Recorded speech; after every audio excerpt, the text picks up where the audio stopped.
Hello everyone, this is Jonah Timothy. I'm thrilled to be recording the first episode of Across the Table with none other than my beloved grandfather, affectionately known as Papa. I'm titling this episode Big Questions for Big Papa Part 1. I plan to break this episode up into a series so that I get a chance to ask Papa lots of questions without the episode running too long. If you have any questions that you would like us to answer, feel free to leave those questions down in the comments and we will try to answer them in a future episode. Having said that, I'm prepared to pose my first question. Papa, if I were to seek some general advice suitable for someone my age, I'm currently a 4th grader. What counsel would you offer? Well, that's an excellent question, Jonah. It's quite a deep one because you said some overall general advice, and I could offer numerous responses. But if I were to distill it down, I would advise you to embrace learning and curiosity. Keep questioning, exploring, pray for wisdom, but don't shy away from mistakes because they're crucial for your growth. Moreover, always have faith in yourself. Both you and your sister possess immense potential, and with belief, you can achieve anything, drawing strength from your faith. Okay, next question. Friends always seem to let us down. How do we handle this?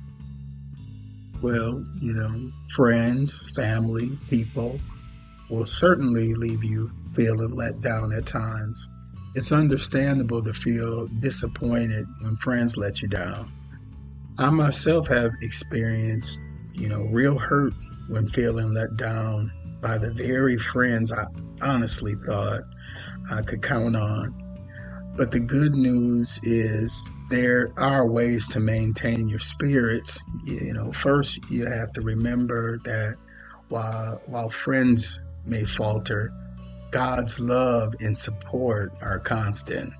So lean on Him even in those times when you're hurting. I'd say most importantly, remember to understand that everyone, including yourself, is imperfect, right? This perspective can help you navigate disappointments with grace and maintain a positive outlook when it comes to people. Thank you, Papa. That's good advice. I ask this next question just as my sister Emma transitions from a public school this year to a private Christian school next year. What is advice you would give to a Christian child in a public school? Well, navigating a public school environment as a Christian child can indeed present challenges, especially if the environment conflicts with their belief. Being a Christian child in a public school in 2024 probably feels more like swimming against the current. So I would say remember your faith as a source of strength and guidance. Stay grounded in your beliefs and don't compromise your values. Even if others around you might not understand, find ways to strengthen your faith, whether it's through prayer, reading the Bible, or attending church regularly. Surround yourself with supportive friends who share your beliefs or respect your beliefs, right? And don't be afraid to politely decline if you're uncomfortable with something that goes against your faith.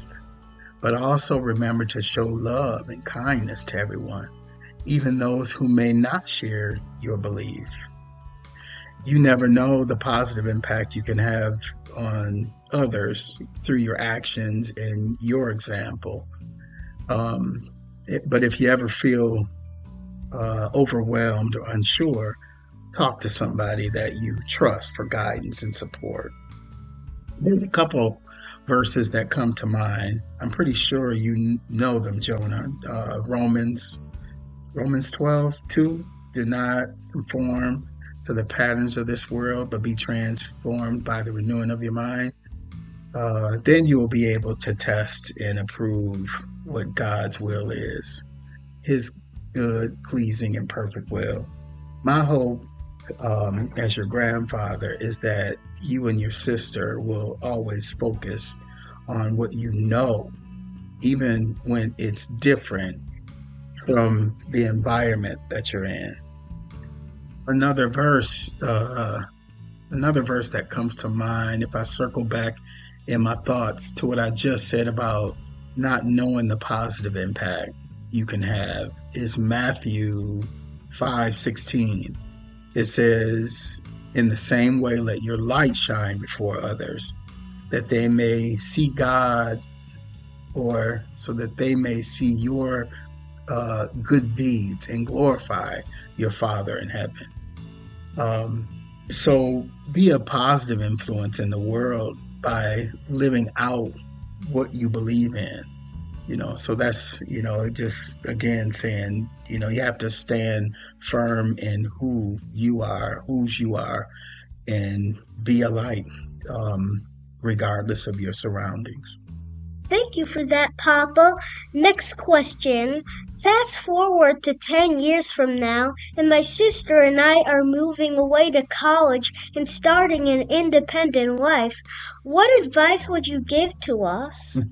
Fast forward 10 years, huh? And well, oh man, Jonah, these are some big questions.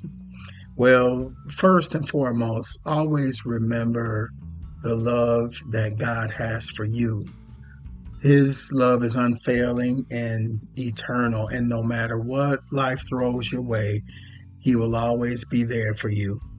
Keep him close in your heart and seek him in everything you do. Never lose sight of who you are and whose you are. You are fearfully and wonderfully made in his image, and he has purpose for your life. So seek his guidance in discovering that purpose, and trust him to lead you down the path he has planned for you. I would say, lastly, live your life with courage and integrity. Stand firm in your faith, even when it's difficult. And remember, no matter where life takes you, you're never alone. No matter where life takes you, you're never alone. It's been one of the greatest joys of my life to watch you grow and share in your journey. And I'm so proud of the person you are and the person you're becoming. And the same goes for your sister, Emma. Hold fast to your faith. May God bless you and keep you. Thank you, Papa. I share your gratitude for the family God blessed us with.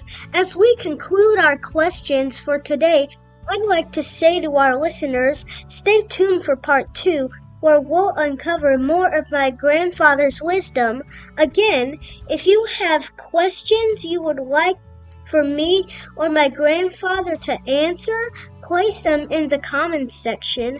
Papa, your insights have been appreciated today, and to all of our listeners, thank you for joining us.